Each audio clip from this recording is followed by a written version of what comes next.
sometimes shock not because of what happened, but because how little reason there seems to be behind them.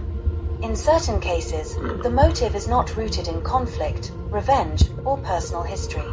It is disturbingly ordinary, empty of meaning, and that is what makes it harder to understand. This is one of those cases. Bournemouth, April 2024.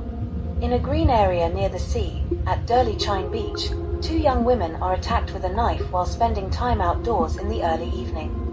One of them, Amie Gray, is 34 years old. The other is her sister, seriously injured but alive. Amie dies shortly afterwards because of her injuries.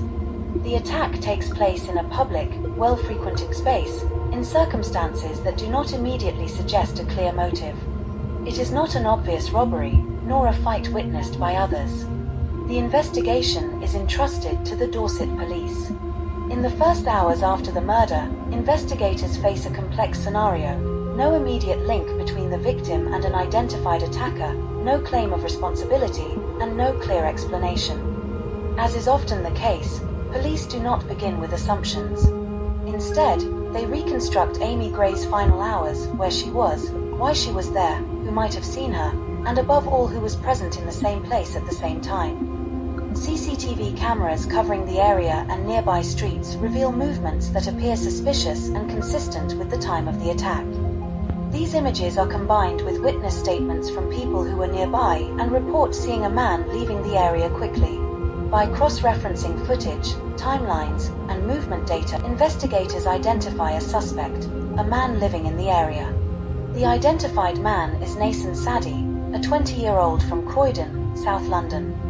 He is later found guilty of the murder of Amie Gray and the attempted murder of her friend. He is arrested a few days after the killing and formally charged with murder for Amie Gray's death and attempted murder for the attack on her sister. At the time of the arrest, authorities do not disclose a motive. No personal relationship between the suspect and the two sisters is confirmed. The attack is not described as targeted, nor as a random act of violence.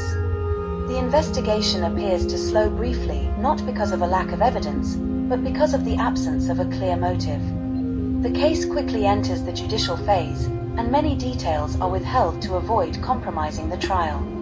Under the English legal system, a motive is not a requirement to bring a murder charge. What matters is proving responsibility through objective evidence, presence at the scene, the dynamics of the attack, consistent witness testimony, and forensic findings. The motive, however, later becomes clearer. Investigators establish that Sadie had planned the attack, carrying out reconnaissance on the beach in the days beforehand. The evidence includes CCTV footage, movement analysis, and witness testimony.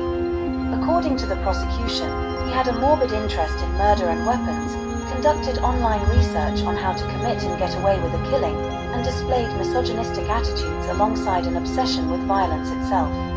In this sense, the violence does not appear to arise from an external reason, but from a mental construction, where the violent act becomes an objective, an obsession, a demonstration of power or control. Within such a dynamic, the victim is not chosen for who she is, but for her accidental availability in space and time. It is precisely this lack of a rational motive that makes the case particularly disturbing. Not an emotional outburst, but a decision that was considered, observed, and prepared.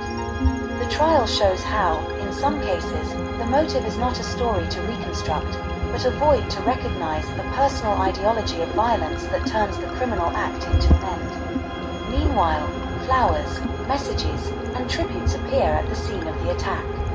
The Bournemouth community remains shaken by a murder that occurred in a public place, in an apparently ordinary setting. The video ends here. If you want to help the channel grow, subscribe and leave a like.